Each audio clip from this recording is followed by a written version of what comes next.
He's had a tough time. Anyway. Let's get onto these season awards. Well, you call them awards, but scrap them. Not much awards. I mean, Chelsea scrapped their season awards, didn't they? Yeah, they did. Harry Kane, every award. Yeah, well, look, Player of the Year. I think we can all agree who that is. Masterclass. Sanchez. Yeah. Davinson Sanchez.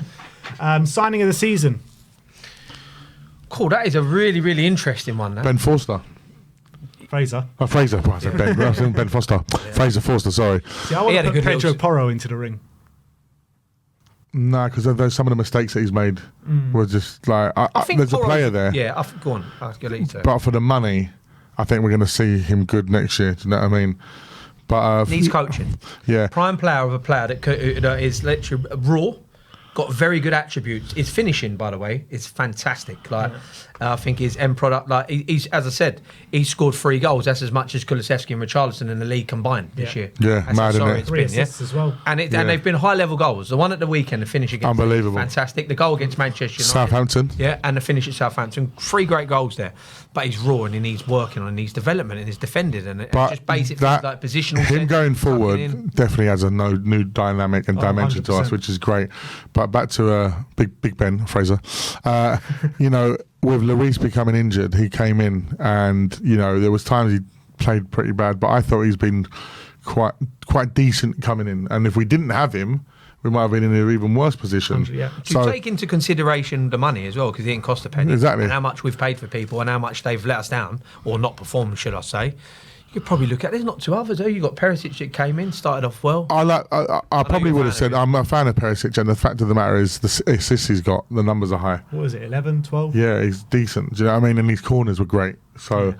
And most of the assists do come from corners, don't they? Yeah, been disappointed though. That's one good thing. We changed that around. I've been disappointed on the whole. What were the recruitments? Just with Perisic as a whole. I thought we was getting a player there for at least. I thought we'd get a player for a year. He can't seem to take on his man. He can't seem struggles. To do really defensively much seems to get exposed. Really gets caught out and behind big time. Massively. Been a little bit. So if you go through the signings, you got Lenglet. No, he's rubbish. No, this is another player that people are going, I'll take him 15 minutes. I won't. No. Why are you taking him? You're not improving your club with him. More Deadwood. More Deadwood. He's no better than Ben Davies. The same level of player. Yeah, absolutely. Spot on. I'm with you there. So then you got Yazri, you're going to the midfield, you got Basuma. Yeah, I like Basuma, but obviously he hasn't done enough this year. And Richarlison is the other one. Yeah. That's your summer work. So you probably have to go with your man. Fraser Forster. And he's had to pick the baton up at a tough time, by the way. Yeah. Because there's your number one, your French goal, your Tottenham captain, the French World Cup winning captain, who was really in a bad bit of form. He had a great World Cup, Hugo Lloris. I know. What's happened to him? He's still got 1 year left on his deal, hasn't he? Yeah, he's going to go this summer. He has to go. He's going to go this summer. You reckon? Yeah. Another one, though, Madge. How much money you got to spend on a top goalkeeper? You're looking at the goal for 40 million for David Raya. Yeah, the Brentford goalkeeper, yeah? Yeah. Good goalkeeper, a lot of money. He was brilliant against us. He was. So that becomes, is that a priority area? For me, yes, but you've got the defensive priority area. You're probably looking at the midfield. And you're looking to add probably something out the front. We're gonna 150 minimum. Minimum. And that's just to get us back into the Europa League. Exactly. Flop of the season, I think this is an easy one. Fortunately. He's got a lovely tattoo. I've just seen him have on the neck. For me, things like that, they annoy me. I know little things that get to me and he probably shouldn't, but you got a big tattoo on your neck. You ain't been doing it on the pitch. Like, you know what I mean? You're creating noise off the pitch, but I want to see you creating noise on the pitch and scoring a few goals. I mean, the guy, he scored 3 goals. He's got 3 bookings for taking off his shirt, all offside, apart from one of them. I mean, it's been a bit of an embarrassment this year. It's been a poor signing, but I think that it's just clear as day that he can only play through the middle. Yeah. He can't play either side of a main front. But for Everton, he was playing off the left, he was getting goals. So I don't get that one. But you know what? If you look at his return in the Premier League, he hasn't scored in any season more than 13 goals. So again, you look at recruitment. What are you buying? Yeah. What are you buying there? Well. What are you buying now? What you look at you go. Mate, I'm telling you now. You know what I mean? I'm telling you now what you're buying. I'll tell you what Daniel Levy's buying: a commercial commodity and a Brazilian number 9. Do you know how much Brazilians love him? Actually, another whole Jesus Richarlison debate ain't a debate in Brazil. I know. He gets another season for me, Richarlison. But that's what I'm saying. For Daniel Levy, he's going, right, we got the Koreans, they love Sonny. Now, Brazilian number 9, let's play 60 million. That's why. You know what? I hope he does well, Richarlison, because I tell you one thing, he's one of them players, with his old persona and the way he goes about his football and that if I'm in a crowd, I will jump on the pitch to have a hug with him. he has that about him, doesn't he? He has that. You only see the goal at Liverpool and what he done. Obviously, the fans. Yeah, he loves it. He loves it. But you got to be seeing a bit more with it. You know what I mean? You can't just. Do you know what would be nice? Wouldn't it be nice if we went into manage Spurs tomorrow and put Kane behind him? Yeah. We all see it. We could, and for one last season, he slipped him in a couple of times. And I'll tell you what, for Harry, if Harry goes into that position and he's got 1 year left in his deal, world football look at that and go, oh, do you know what? That's not a bad idea. I could, if I'm Real Madrid, I can have Vinicius Junior, Benzema, and Harry Kane behind that. He's been touted around for a little move there, though. Real Madrid, Richarlison. Look, if you get money back now this summer for Richarlison, you taking it? That's a big question, and I think it's a fantastic question. I'm split with that because 60 million, a lot of money. Because Real Madrid come in with 80. Oh, 80! I'm snapping their hands off for that, 100%. It's one of them, isn't it? Like you probably think it all depends whether Harry stays as well. By the way, because if Harry don't, then whether he's not a like for like, but he'll naturally go into that through the middle position for Spurs. Regardless of Harry, if you're getting 80 million or even 60 million for Richarlison, I think you've got to snap your hand off for it because you're never getting that money back. No. And we need money. We do. But again, if he comes good, he has a good season next year, and Basuma comes good, and you've got Kulusevski, by the way. Yeah. That there was an obligation to buy with him should we get Champions League football. Obviously, that's not been the case. Would you pay 30 million for him to take him? Oh, 100%. I think he's quality. I think he's been poor this season. 2 goals. I've got to give him the benefit of the doubt. Definitely. Who's your most improved player of the season? It's a good question, that. The most improved player. I got 2. Bentancur. Yes. Fantastic. Emerson wins. Emerson wins. I wanted him at the football club. Before the January transfer window, I wanted him at the football club. I'll be honest, if we're going free at the back there might just be a slot on the right of that free for him. Yeah.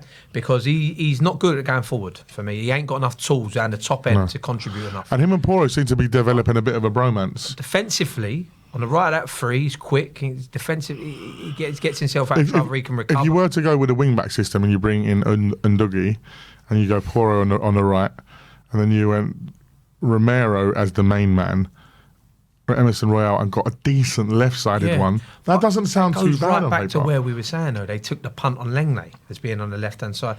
That left-hand side, if we're going free at the back, needs to be a top centre-half. Yeah.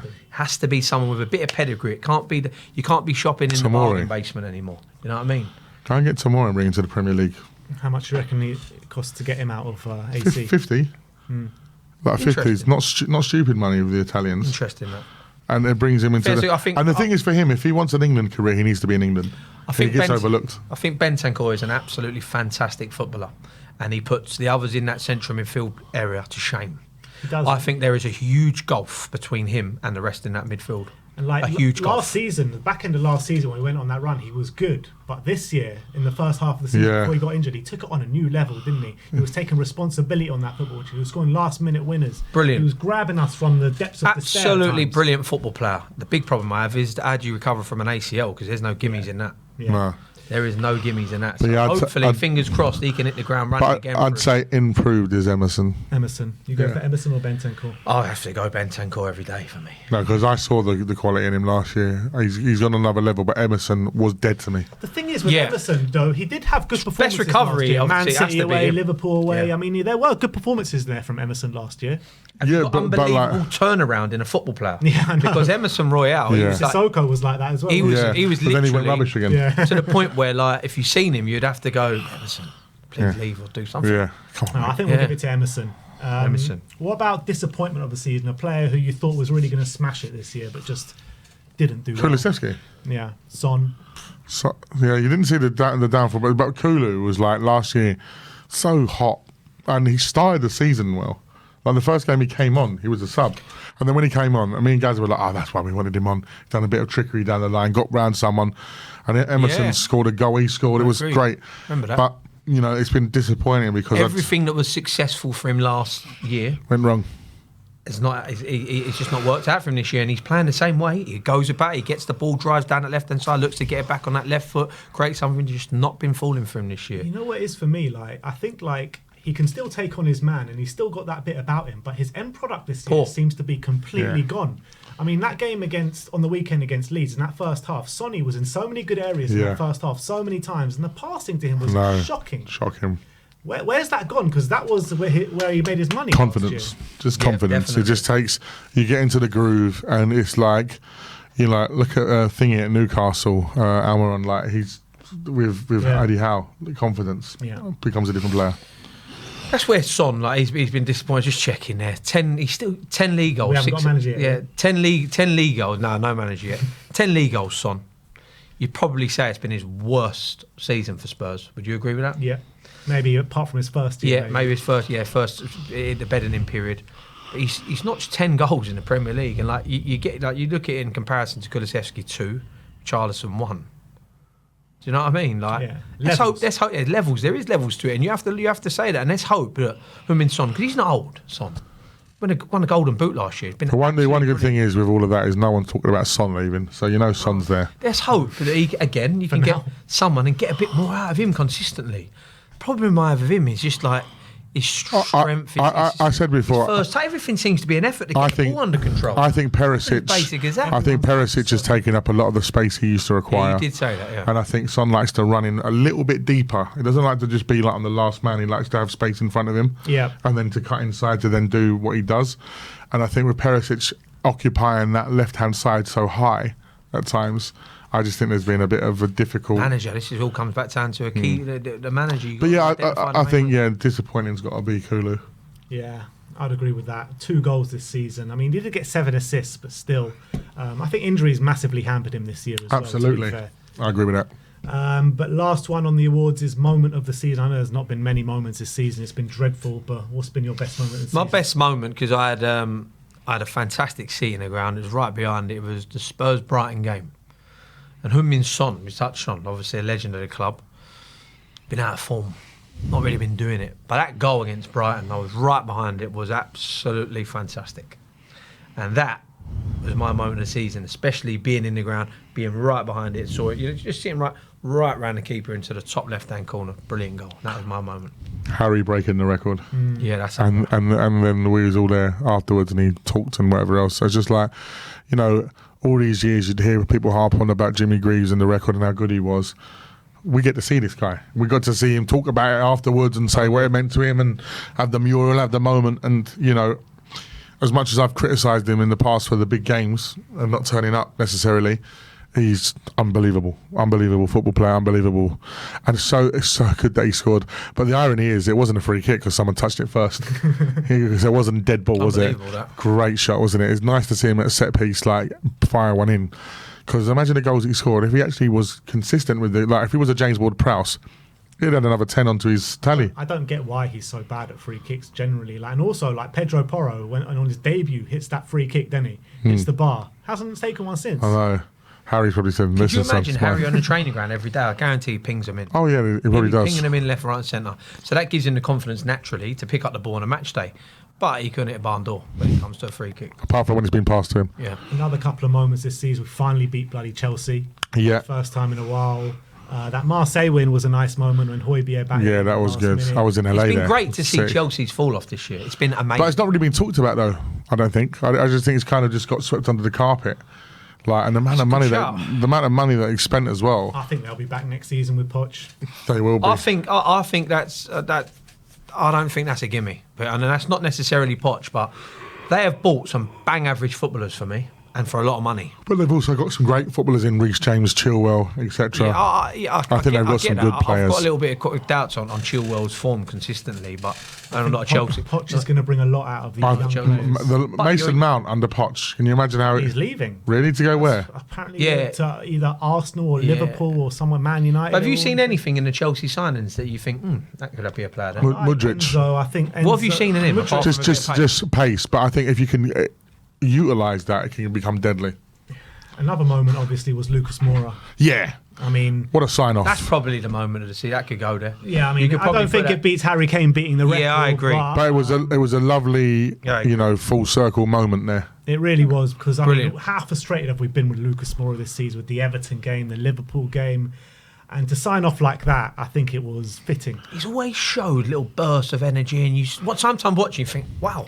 Well, he does with the boy, gets slipped in between a few challenges. You think we got one here, but he's just never consistent. Yeah. Never consistent. He's never been consistent for us at the club. Well, he had a great little moment under Conte, didn't he, where he was like playing a bit more central, I like that. as we always Mourinho, said. wasn't it? Yeah, and in Conte as well last season. Remember against Crystal Palace? That's where I liked him the most, I suppose. In that little central area where he had the capabilities to just pick it up and drive through. But even Conte utilised him a bit in last season when I think someone was injured and he got a bit more game time. That Leeds defending though there. Oh, God. This is not a Leeds show, but I tell you what, you're trying to stay up and you just let someone walk through like that. The one team that has worse defence than us. Rubbish. Ironically, if you leave Spurs, you score on the last day with a nice Samba dribble. Bell did against Leicester, didn't he, to secure European football? And then he's done the same. So, yeah, with Lucas, it is also an end of an era because he's part of the Alderweireld and the Vertonghen's and that Champions League and Poch. He's another one gone. And we're just sort of crossing the faces off of that. The team of 18, 19, well, from 15 really to 19. And everyone talks about that, obviously, that night in Amsterdam. But, that whole Champions League run, he was central to it. Mate, we didn't get out of the group without him. We don't get out of the group without his goal against Barca. And PSV. Yeah, that's what I'm saying. And that's what I'm saying. In that whole run, that was the irony of it all, is Harry had the least amount to say in it because he was injured. Got injured against Man City, didn't he? Yeah. And he was injured before that. He came back from the injury. He scored a great goal against Dortmund away. But remember that 3-1 at Wembley with Jan? And Jan played left back. Yeah. It was awesome.